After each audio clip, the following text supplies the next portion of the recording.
Bismillahirrahmanirrahim. Assalamualaikum warahmatullahi wabarakatuh. Bismillah walhamdulillah Wassalatu wassalamu ala rasulillah Sayyidina wa maulana Muhammad bin Abdillah Wa ala alihi wa ashabihi Wa man tabi'ahu bi ihsanin ila yaumil qiyamah amma ba'dah. Ila hadratin Nabiul Mustafa Muhammadin sallallahu alaihi wasallam wa ala alihi wa ashabihi wa azwajihi wa dhurriyyatihi wa ahli baitihi al-kiram wa jami' ummatihi minal muslimina wal muslimat wal mu'minina wal mu'minat ayyama kanu, khususan mu'allif al-kitab Syekh Ahmad Al-Hashimi syaulillahi lahum al-Fatihah. A'udzu billahi minasy syaithanir rajim. Bismillahirrahmanirrahim. Alhamdulillahi rabbil alamin arrahmanir rahim maliki yaumiddin. Iyyaka na'budu wa iyyaka nasta'in ihdinas siratal mustaqim siratal ladzina an'amta 'alaihim ghairil maghdubi 'alaihim waladdallin. Amin.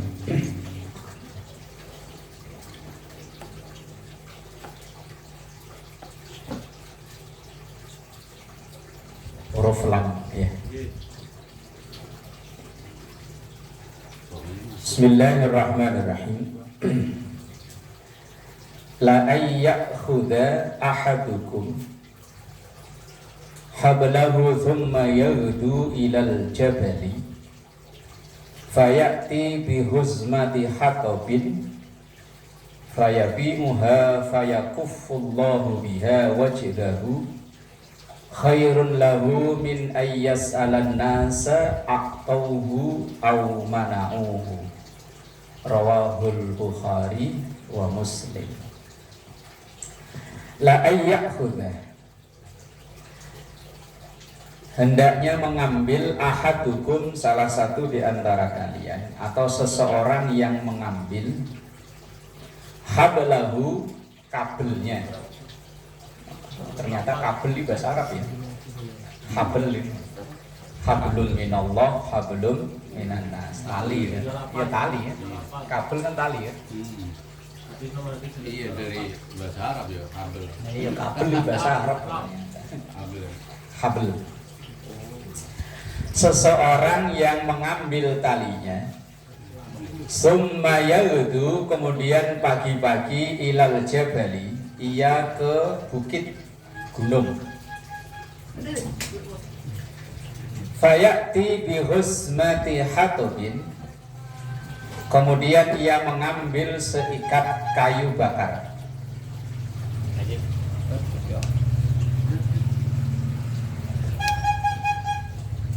Sehat kan? Alhamdulillah. Fayabi'uha, kemudian ia menjualnya. Fayakuffullahu biha, kemudian Allah mencukupinya. Wajhahu, kebutuhannya. Khairun, itu lebih baik, lahu, bagi orang tersebut, min ayyas ala, daripada ia meminta annasa kepada orang, aqtauhu, baik ia diberikan, au mana'uhu, atau ditolak.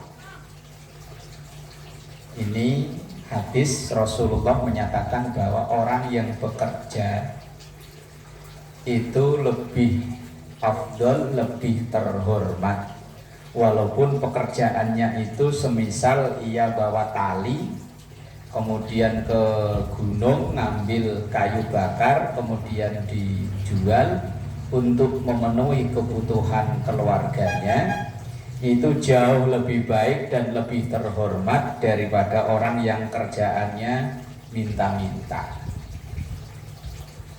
Orang yang hidupnya ngandelin bikin proposal, mengatasnamakan masjid, mengatasnamakan pesantren, mengatasnamakan yayasan yatim piatu, padahal dia nebeng hidup di situ.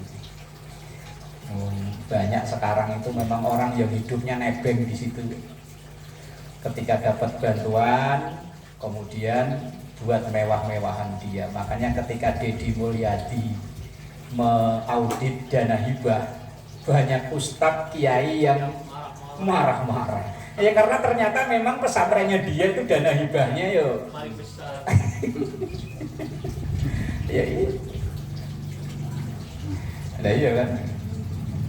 Dana hibah yang dari Pemprov ternyata ngalirnya ke pesantrennya dia, ke yayasannya dia. Yang yayasannya dia itu sebetulnya nggak perlu untuk mendapatkan hibah sebesar itu. Ya, makanya ketika Deddy Mulyadi nyetop ya marah dia. Langsung bikin narasi bahwa Deddy Mulyadi tidak suka dengan pesantren. Padahal dianya yang nebeng hidup di pesantren. Iya kan? Iya. Yang banyak lah pokoknya yang di YouTube itu. Begitu orang yang suaranya keras, begitu ditelusuri ternyata dia pemimpin yayasan, pemimpin pondok pesantren yang Aceng. Siapa kemarin itu? Aceng ya, orang Garut ya. Orang Garut ya? Oh ternyata. Ya kata Rasulullah, orang yang bekerja walaupun kelihatannya kerjaannya itu remeh, ternyata lebih mulia, lebih terhormat daripada orang yang minta kan bukan hanya yang assalamualaikum. Itu mah cara manual, dapatnya mah nggak banyak ya. Proposal yang dapatnya banyak. Nah, orang yang sering meminta itu kehormatannya hancur. Statusnya apalah, mau ustadz, mau kiai, mau apa, kalau dia minta mulu, udah hancur dah. Saya barusan tadi sore diceritain, ada ibu-ibu yang diberhentiin seorang ustadz. Bu, bawa dompet, bawa, tolong buka dompetnya. Pikirnya ibu itu kan mau dikasih. Wong itu ustadz yo kelihatannya naik motor bagus. Ternyata di dompet ibu-ibu, dia sendiri yang cerita ibu tadi itu. Ada duitnya 100-an satu, 50-an satu, yang lain receh. Yang diambil yang 50. Saya ambil bu ya, ikhlas bu ya, ini motor saya nggak ada bensinnya. Kata ibu, ya Allah, itu dulu saya menghormati banget sama itu, sekarang ketemu dia. Virus perang saja. Walaupun dia alim pinter tapi kelakuannya kayak begitu tuh lah wis. Enggak dihormati orang ketemu dia aja.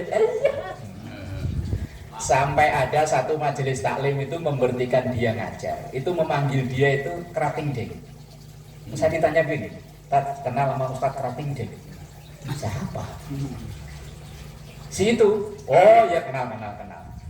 Ya itu tuh, asal habis ngajar begini, ntar main ke rumah Pak Haji. Wah Pak Haji rumahnya enak bagus. Ngomong-ngomong Pak Haji, saya pulang motor nggak ada bensin ini.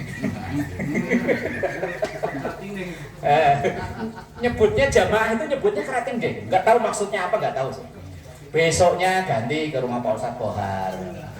Pak Ustadz, saya silaturahmi ke rumah boleh ya. Namanya jamaah di silaturahmi, Ustadz kan seneng ya. Begitu pulang ya begitu, ngomong-ngomong Pak Ustadz, besok listrik saya mau bayar belum, baru ada cepek ini, kurang cepek lagi.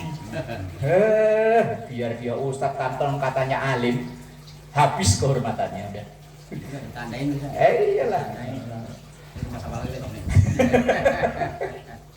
Akhirnya orang-orang kalau dia main ke malah deg-degan. Waduh, dia datang nih.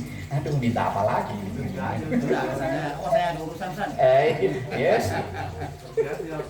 Aduh, ya Allah. Nah, Rasulullah SAW itu lebih menghormati seorang yang cuma tukang itu. Kalau di situ kan tekstualnya orang nyari kayu ke gunung, ngambil kayu bakar, kemudian dijual untuk memenuhi kebutuhan, itu jauh lebih baik, lebih terhormat dari orang yang suka minta. Makanya kita didoain aja kadang nggak mau ya.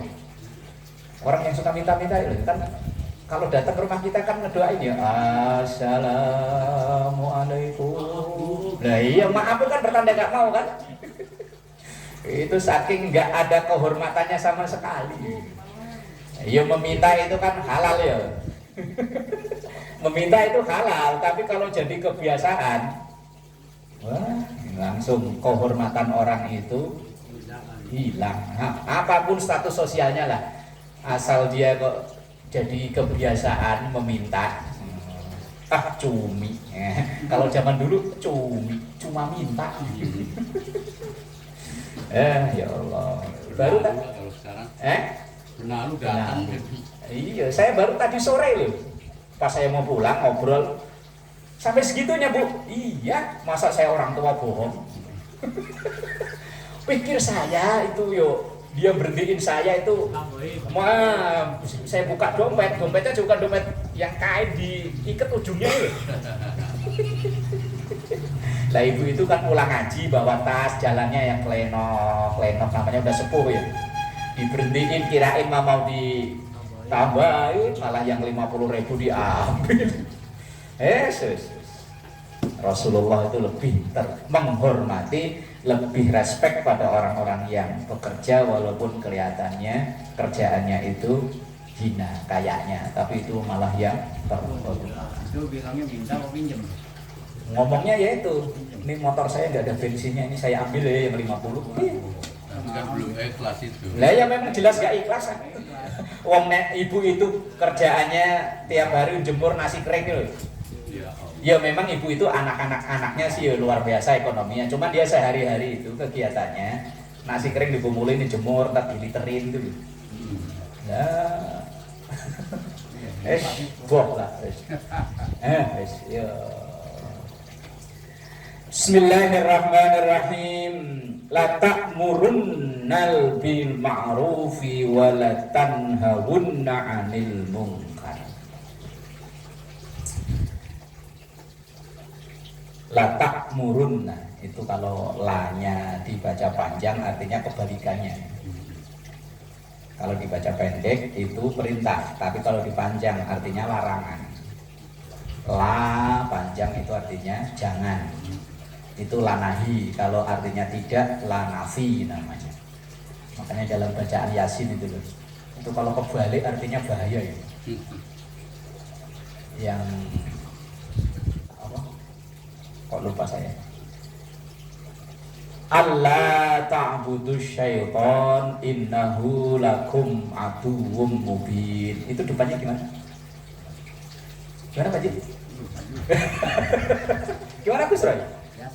Ya Yasin yang pokoknya yang ada ayat la ta'budu syaitan ya bani adam alla ta'budu syaitan innahu lakum aduwwum mubin. Itu kan ada la yang satu panjang satu pendek. Ya bani adam, anak keturunan Adam kita ini. Allah panjang di situ. Ta'budu syaitan, jangan sekali-kali tunduk sama setan. Innahu, karena sesungguhnya setan itu ada laki nih, lakum tapi lanya pendek. Dia itu bagi kalian aduun musuh mubinun yang nyata.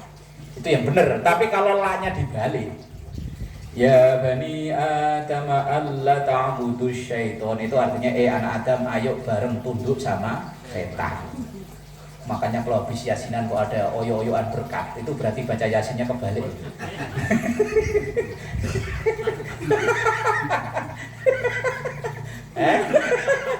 Apa kalau pas saling nunjuk-nunjuk? Lah kalau habis yasinan kok ada yang oyo-oyoan berkat, mungkin lah baca yasinnya kebalik.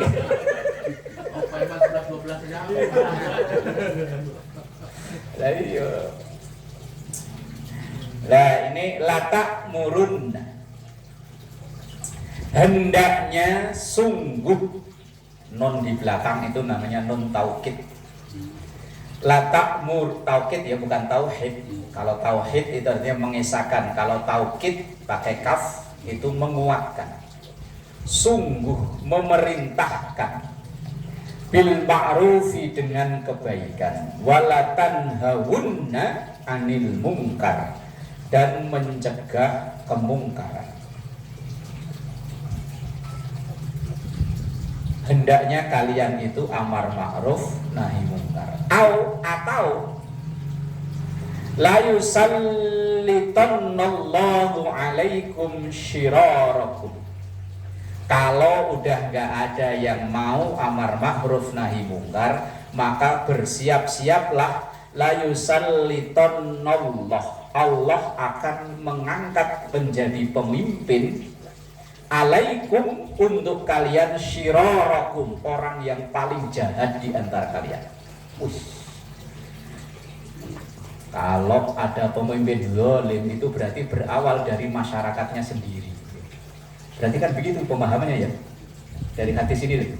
Ketika orang itu udah nggak ada yang mau ngajak ke kebaikan, nggak ada yang larang kalau orang mau berbuat mungkar dengan alasan privasi, dengan alasan hak asasi manusia, mau nungging mau apa bodo amat urusanmu. Wes itu udah cuek-cuekan begitu, siap-siap. Makanya kalau merasa Indonesia ini dipimpin yang begitu, berarti kan berawal dari kita-kita ya. Ya ya. Katanya memimpin 10 tahun daya rusaknya 100 tahun. Kalau baca-baca di internet itu, beneran borai apa ya, karena orang yang sakit hati nggak dapat jatah kok. Kalau yang dapat jatah, wah itu pemimpin terhebat sepanjang masa. Bahkan menyamakan wali, bahkan ada katanya nabi. Itu yang dapat jatah. Yang kalau nggak dapat jatah, ya kan ngomongnya. Itu mimpinnya 10 tahun daya rusaknya 100 tahun. Itu yang nggak dapat jatah. Wong yang dulu suaranya kenceng itu begitu dapat jatah langsung manteng. Dulu saya sering lihat di TV ada tokoh namanya Fajrul Rahman, itu kalau debat luar biasa. Begitu dapat komisaris langsung belas nggak ada suaranya. Diam-diam ini. Iya. Raja Jawa. Raja Jawa itu simbolnya blangkon. Simbolnya blangkon itu depan rata halus, antem belakang kan ngejendol. Lah iya, kalau bawa keris, kalau orang Bugis bawa keris di depan, kelihatan. Kalau ngajak berantem orang Jawa keris di belakang, kelihatan ngajak ngobrol nang tahu-tahu. Raja Jawa ngomongnya halus, mboten depannya, tapi belakangnya ngejendol. Coba kalau blangkon Madura kan enggak kan? Madura itu yang depan, Bali yang depan yang entel-entelan, belakang lurus. Tapi kalau Jawa, ini kalau saya bukan orang Jawa dibilang rasis ini, makanya saya ngomong saya orang Jawa masalahnya. Punya blangkon lagi ya? Enggak kayak sesuai banget. Lah ya kalau keris itu kalau melihat gambar Sultan Hasanuddin ya, Tauku Umar, yang gambar-gambar pahlawan, kerisnya di depan kan ya. Coba yang Jawa belakang, dari depan mah halus rata, tahu-tahu slep jeluk. Ya Allah, sembolah. Nah, ketika amar ma'ruf nahi mungkar udah enggak jalan, maka ya siap-siap Allah akan menjadikan pemimpin untuk kaum tersebut syirarakum, orang yang paling jelek di antara kalian. Amar ma'ruf itu, kalau dulu saya pernah nonton videonya Kiai Zainuddin MZ ketika lagi ceramah di hadapan FPI, Habib Rizik. Beliau bilang kan begini, amar ma'ruf itu resikonya kecil, tapi nahi mungkar resikonya besar. Kata Kiai Zainuddin MZ, saya kalau amar ma'ruf insya Allah bisa, nahi mungkar saya nggak berani, maka itu biarlah Habib Rizik aja yang berani. Ya memang resikonya kan ya. Oh iya, pokoknya duber-duber gara-gara nggak pakai masker ya penjara. Oh, memang berani. Amar ma'ruf itu resikonya kecil, nahi mungkar besar. Kita ngajak orang ngaji Pak Ji, paling-paling ya udahlah duluan, saya besok aja lah ikut. Coba kalau orang lagi kita datangin haram, wah kita nggak dikeprak apa botolnya udah bagus. Nahi mungkar itu resikonya lebih besar daripada amar ma'ruf. Orang kalau kita ajak baik itu jawabannya paling ya masih halus loh. Ayo ngaji yuk, sholat yuk. Udah duluan, ntar saya nyusul. Ya paling-paling begitu ya. Coba kalau nahi mungkar besar resikonya. Makanya ya masing-masing sebetulnya ya punya apa? Punya tugas ya, punya tugas. Ya.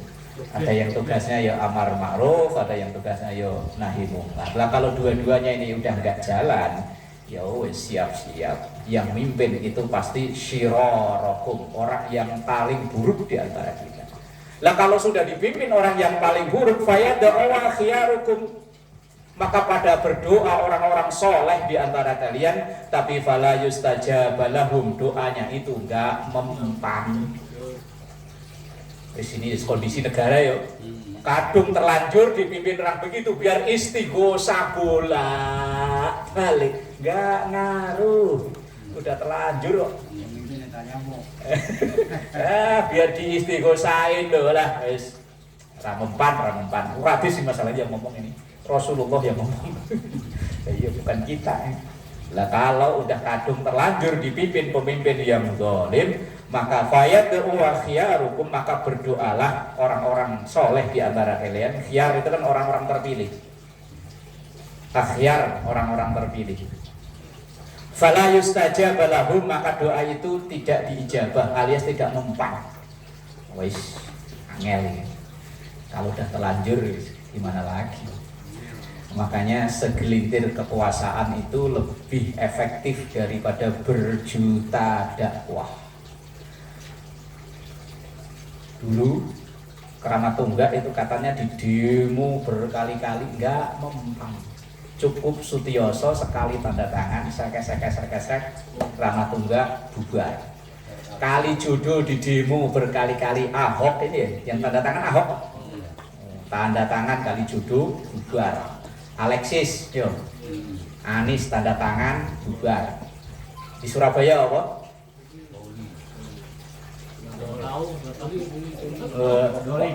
Apal kan? Pernah? Oh, kirain pernah ke sono. Nah, ya Doli kan Donon katanya dulu di demo berkali-kali kan, nggak mempan. Cuman Risma tanda tangan, sek bubar.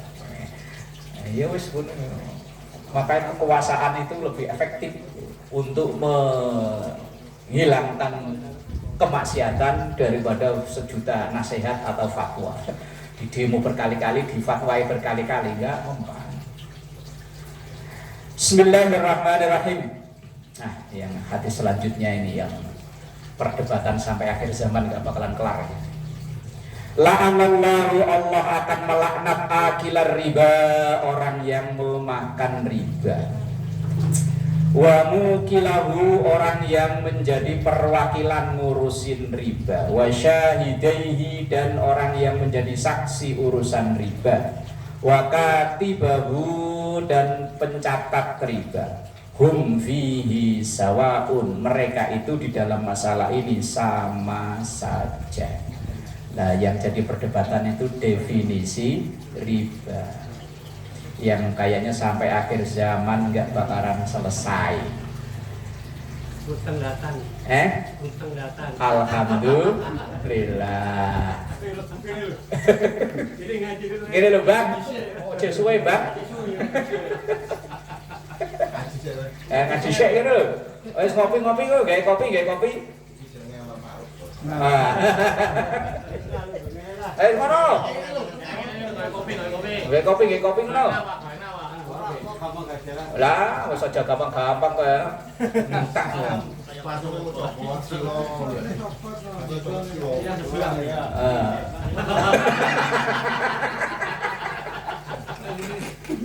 Kita saya mau di WA cepet banget. Apa sih udah gas langsung. Mang ketemu demit orang mau kok laris no. Umpama begini. Ada orang tahun 80-an minjem duit 500.000 buat berobat atau apa. Kemudian duit itu baru bisa dikembalikan 2025. Lah itu mengembalikannya tetap 500.000 atau berubah. Lah perubahannya itu riba kok enggak? Lah iya kan? Makanya makna riba yang bingung ya. Itu yang sadar harus yang kembali. Lah iya makanya. Kalau definisi klasik riba itu adalah ketika ada orang minjem dengan ada nilai lebih, itu yang disebut dengan riba. Nah sementara contoh kasus, misalnya emak kita dulu buat biaya kita sekolah utang ke saudara 500.000. Begitu kita lulus, setelah lulus belum bisa bayar. Begitu sekarang, dulu umpama tahun 90-an minjem 500.000. Lah sekarang 2025 kita baru ada rezeki mau mulangin, apakah tetap 500.000 atau lebih? Kalau pas punya kebangetan yang Lah iya kan? Lah apakah lebihannya itu nggak masuk riba? Bingungi ya? Nah iya makanya definisi riba itu bingungi. Sementara orang itu ada yang mendefinisikan riba dengan tekstual banget. Rumah, ini rumah, umpama saya ngambil 2015, seharga rumah umpama 200 juta umpama ya. Lah apa ketika rumah ini lunas 20 tahun kemudian, apakah tetap dengan nilai 200.000? Lah iya makanya. Iya. Definisi riba terus piye bisa? Lah iya. Lah ya kan rumah ini kan rata-rata 20 tahun kan? Iya kan? Kalau orang yang mainstream itu mendefinisikan riba adalah ketika ada orang meminjam dengan mengembalikan ada nilai lebih. Lah ketika 2015 200 juta. Oh, itu kan ibarat saya minjem ke bank kan 200 juta. Lah kemudian 20 tahun kemudian lah ya 2035 apakah tetap 200 juta? Ya kan enggak lah. Iya, lah terus definisi riba itu piye? Sementara kan orang mendefinisikan riba pokoknya asal ada yang minjem kemudian ada dana, ada lebihannya itu disebut riba. Lah terus kalau kasus kayak begitu tadi lo gimana yo? Bingung ya? Iya, makanya kadang ada orang yang rela meninggalkan pekerjaannya yang sudah jelas untuk bisa membiayai anak hanya gara-gara nonton video penjelasan tentang riba yang tidak ya kan? Saya kasih contoh begitu loh, para praktisi anti riba bingung jawabnya udah. Lah iya gara-gara nonton YouTube kan. Gimana ayo?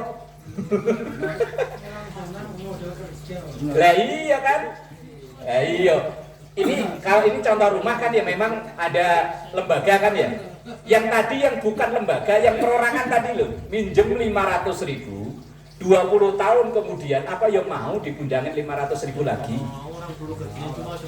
Lah iya umpama tahun 2000 minjem 500.000. Ini kalau disesuaikan dengan kasus rumah ya. 500.000 tahun 2000. Kemudian tahun 2020 kan 20 tahun berarti kan. Apakah tetap dipulangin 500.000? Kan nggak mungkin. Jadi iya. Ya terus piye? Kalau beliin ayamnya udah sekarung. Lah makanya. Lah itu kalau itu kan memang butuh perawatan, butuh pembiayaan, Pak. Ini nggak butuh pembiayaan apa-apa. Duit 500.000 itu loh setelah 20 tahun kemudian apakah ya tetap 500.000? Ikhlasin aja. Berarti Pak Haji mau Pak Haji saya minjem. Nah iya, maka ketika ada definisi riba, ini sekarang kan banyak di YouTube itu, pokoknya orang yang kredit motor, kredit rumah, kredit mobil, neraka semua. Jadi orang sini neraka semua ini. Kecuali Pak Haji ya, Pak Haji kan nggak kredit kan dia. Kredit. Kredit. Lah iya, coba tonton videonya Ustadz Erwandi Thohir, Erwandi siapa ya? Erwandi siapa? Erwandi Thohir kan? Itu semua bahkan sampai orang nuker duit aja dihukumi riba. Muda ya. Enggak ya umur 50-an lah kayaknya. Ya kalau ngomongnya sih halus memang. Kalau beliau memberi jelasan sih memang runtut bagus. Cuman ya tadi itu. Ketika dikasih pertanyaan kayak begitu itu solusinya di mana? Lah maka dari itu riba memang haram, tapi definisi riba itu yang bingungi. Ustadz Erwandi Thohir bahasa apa ya namanya ya? Yang memang yaitu beliau itu memang terkenal dengan praktisi anti riba itu tadi. Cuman ketika ada penanya, lah terus solusinya gimana Pak Ustadz? Kalau saya mau berangkat kerja tiap hari naik angkot dengan biaya sekian, ketika saya kredit motor dengan DP 1 juta, Saya punya motor sendiri. Lah paling solusinya ya udah sabar sampai kapan? Kita yang udah menjalani ya, kita yang udah menjalani real, ketika kita ngumpulin duit, nggak bakalan ngumpul. Mana mau ngontrak terus? Iya. Begitu kumpul kagak dapat lagi rumah. Lah, Yom itu saya ngalami Pak. Saya dulu tuh bercita-cita punya rumah di Jakarta. Nggak mau punya rumah di kampung. Asal nabung duit, saya dapat 10, harga rumah 20. Saya dapat 20, harga rumah 40. Begitu saya dapat 40, harga rumah 80. Akhirnya ya memilih jalan ini. Lah iya, akhirnya ngambil brosur. Yunus yang ngambilin brosur tuh. Saya awalnya memang enggak, pokoknya saya mau beli. Tapi nyatanya real. Ini semua kita alami ya. Iya kan, umpama motor kita nabung buat beli cash, malah nggak jadi. PCX dari 21 sekarang 30. Lah iya kan, makanya. Kalau kata Allah kan kalau kamu nggak suka, kalau ngerobak nggak bakalan Allah mau robah. Kita robah sendiri. Iya Ya kan? Ya kan? Makanya kalau riba mutlak haram, riba itu haram sampai hari kiamat itu haram, hukumnya pasti. Cuman definisi riba itu yang masih bingungi. Iya, makanya sampai kiamat kurang 2 jam nggak bakalan ketemu. Orang kita ngambil punya duit sedikit bukan dari mana. Saya dulu punya teman, dia aktivis HTI. Dia pokoknya haram, bang haram. Nah, suatu hari dia posting di Facebook untuk acara saat itu HTI masih belum dilarang ya. Untuk acara HTI di Senayan, dia open donasi melalui Bank Syariah Mandiri. Wah, akhirnya langsung saya komen, loh kan katanya bank haram. Lah kok open donasi lewat bank? Lah ternyata dia itu punya ya kayak gini, kayak Pak Haji Buyung nih loh, punya usaha properti tapi di kampung, di daerah. Saya tahunya itu dari ya, teman-teman begini mengomentari karena dia aktivis di HTI yang teriaknya kenceng bahwa perkreditan itu haram. Ternyata dia yang menjalankan itu. Iyalah wis piye wis makanya wiridan orang akhir zaman astagfirullahaladzim. Lah gimana lagi udah. Kita sehari-hari nggak mungkin lepas dari bank. Orang berangkat haji, berangkat umroh kan ibadah ya. Ya apakah langsung kita beli tiket Garuda ya? Iya, memang langsung beli tiket Garuda terus booking tiket sendiri, hotel sendiri kan ya enggak. Semuanya lewat. Nah, anak kita pesantren, anak kita kuliah ngirimin duit ya lewat. Apa ya kayak zaman dulu. Mesel. Lah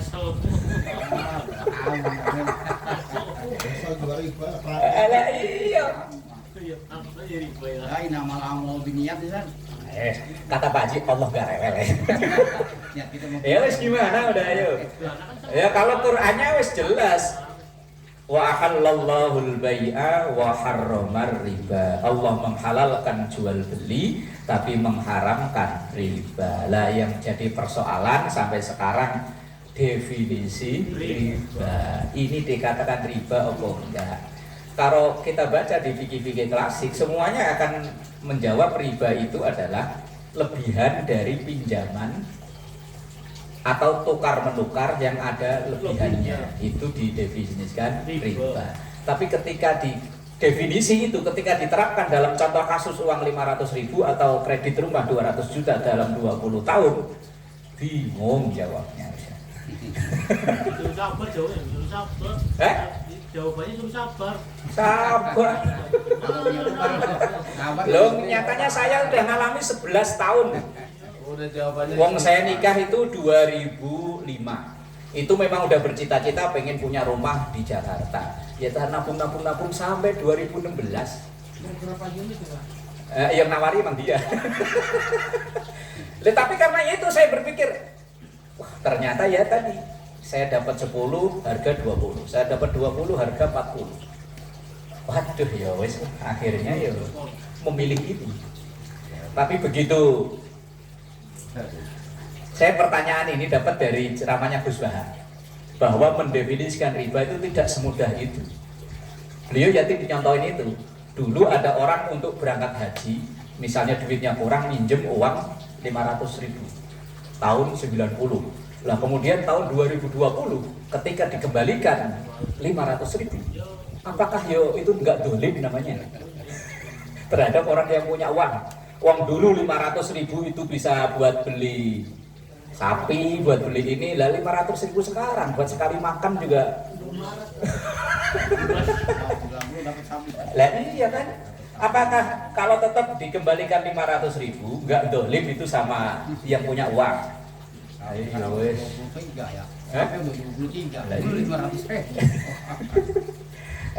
Yes, makanya seorang akhir zaman ya wiridannya Astagfirullahaladzim. Kalau seandainya memang kok saat ternyata kita ngambil langkah kredit rumah, motor, mobil kok dihukumi riba ya wis astagfirullah. Nah terus gimana? Udah ayo. Kalau memang katanya bank itu haram, nyatanya kita semua, walaupun saya ini nggak punya rekening, tapi kan itu tetap istri saya, anak saya, semuanya yo menggunakan jasa bank. Terus gimana Gus Roy ini? Lah kalau Gus Roy enak, motor nggak kredit, rumah nggak kredit ya. Iya, lumayan. Umpama kok riba ini bener dosa gede, Gus Roy dosanya agak dikitan daripada saya. Pembayarannya lewat bank. Lah, bayaran gaji lewat bank. Iya, kirim duit ke istri lewat. Wes piye ayo. Gimana Pak Ustadz hari ini? Ya lanjut ya. Iya, udahlah ikuti zaman aja. Kok pusing-pusing amat. Allah Maha Pengampun gitu. Aduh ya Allah. Nah, cara wong tua gini, ngono ya ngono, ning aja ngono. Wis buah lah. Nah iya, terus piye udah ayo. Iya, karo gak ngono yo ngene. Piye to ki? Kata Soimah yo piye to ki? Ya makanya kadang kalau saya nonton video tentang riba, ini gimana ya, titik ketemunya di mana ya. Kalau penjelasannya Gus Bah ya tadi, riba selamanya tetap haram, wong teks Quran vonis haram. Tapi yang belum jelas itu tentang definisi riba itu tadi. Ada malaikat datang ya. Takutnya Israel. Yang tahu datangnya malaikat itu kan ya makhluk-makhluk yang itu kan ya. Kalau kita nggak tahu tiba-tiba Itu malaikat sih. Bisa jadi setan. bisa jadi. Sekoteng laris sih jangan-jangan biasanya ngeliat setan kan ya. Jangan-jangan. Yang lihat. Buaya putih. Padahal di sini yang dilaknat oleh Allah itu yang makan riba, yang mewakili ngurusi masalah riba, yang jadi saksi masalah riba, katib, penulis, pencatat riba. Ya kalau ini dibacakan hanya dibaca tekstual, wah orang bank pada deg-degan, wah dilaknat. Tapi definisi ribanya loh, piye? Arab Saudi yang katanya itu aja yo bank semua. Kalau bank emas mah aman, Mas. Aman. Bikin apa aja bang Eman. Wis, boleh. Salaman. Alhamdulillah. Mari bentar lagi kitchen set ada ya, tenang aja. Jadi kalau ada yang nyumbang gula, teh tinggal masukin blem. Bismillahirrahmanirrahim. Lallahu afrahu bitaubatit ta'ibi.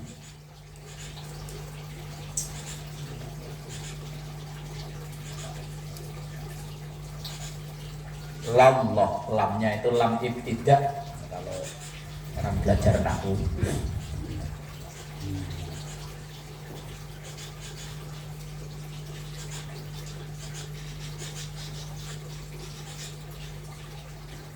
Allah itu afrahu, lebih senang.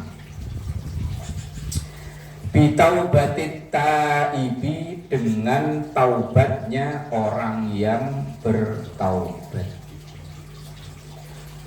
Alhamdulillah. Minadzam anil waridi, dibanding dengan orang haus yang menemukan air. Orang kehausan dapat air kan sewenangnya ya. Lama nganggur, begitu dapat kerjaan, sewenang. Ya mandir. Pakai kaos, celana pendek, ditelepon Mbak Slamet langsung jerundul. Sekarang ya teh. Tar. Udah berapa bulan teh? Udah berapa minggu? Lebih udah. Waiting list. Oh ya ada aja ya mandian. Ngantri loh, Dan. Iya percaya, saya percaya. Saya percaya man. Ini hanya menggambarkan betapa senangnya orang haus dapat air, kan sama aja kalau orang lama nganggur dapat kerjaan. Kan gitu ya? Iya. Orang lama nganggur begitu dapat kerjaan kan ya Allah, senangnya.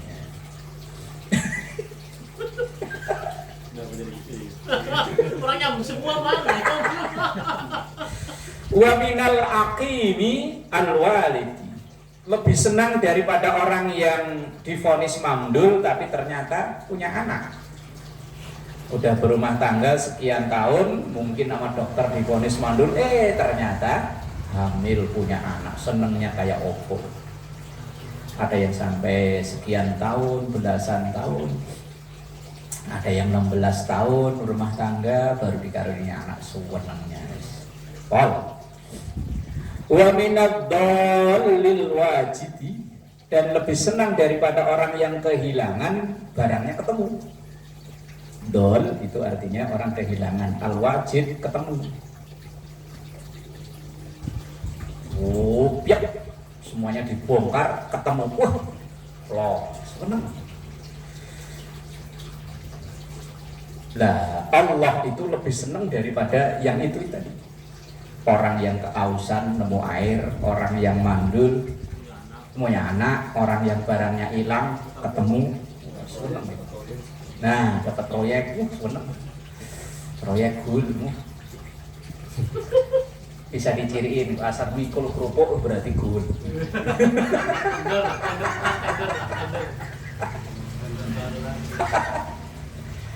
Kalau semangka kayaknya udah kapok nih. Semangatnya pucat. Faman taba ilallahi taubatan nasuha, faman dan siapapun taba yang ia bertaubat ilallahi kepada Allah taubatan nasuha dengan sebenar-benarnya taubat. Ansallah, ansa maka akan menjadikan lupa, Allahu Allah, maka Allah akan menjadikan lupa hafidhihi, malaikat pencatat amal. Tiba-tiba malaikat itu lupa. Yang wajawarihahu, dan anggota badannya, wabiqail ardi, dan tempat melakukan kemaksiatan, kullaha, ya semuanya, melupakan khotoyahu, kesalahan-kesalahannya, wa dzunubahu, dan dosa-dosanya. Artinya Allah menghapus semua kesalahan orang-orang yang bertaubat. Tapi yang dihapus itu yang hablum minallah, yang hablum minannas. Ntar dulu. Lah kok enak temen begitu dia taubat utang lunas. Wah, ora iso. Tobat tapi apa yang diembat belum dipulangin, yo belum. Tapi yang hablum minallah, semua dosa-dosanya. Nah, pokoknya malaikat yang nyatetin amal langsung disuruh lupain. Berarti dibusak. Oh. Wa jawarikahu anggota badan. Ya, anggota badan ini kan nanti dimintai pertanggungjawaban. Al yauma nakhtimu ala afwahihim wa tukallimuna aydihim wa tashhadu arjuluhum bima kanu. Nah, mulut nanti dikunci, tangan kaki akan semua bersaksi. Lah, sesuatu yang ditaubati, tangan lupa, kaki lupa. Wong bagian taubat. Jadi kalau begitu mumpung masih muda maksiat aja banyak-banyakin, ntar tua tobat gitu ya. Nah iyalah kalau sampai tua, lah kalau pas lagi mati beneran lagi modal naik gunung kembar, mati. Ibarat ini pemutihan. Orang taubat itu pemutihan, tapi yang pemutihan itu yang habluminana, habluminallah, yang habluminanas belum, yang dulunya suka kalau gini masih lanjut ya man? Enggak, masalahnya sebentar lagi Agustusan ini man. Siap man. Siap. Oh gitu ya? Oh iya, boleh lah. Masih bisa digoyang. Berarti ntar malaikat gak jadi lupa, gak jadi dihapus, man, catat lagi.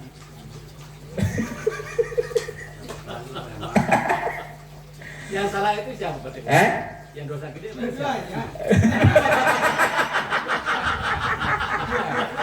Lo kalau yang tadi kan ya pelakunya, wakilnya, catatnya, saksinya lo. Bandarnya lah yang paling gitu ya. Paling gede tuan rumahnya. Wah,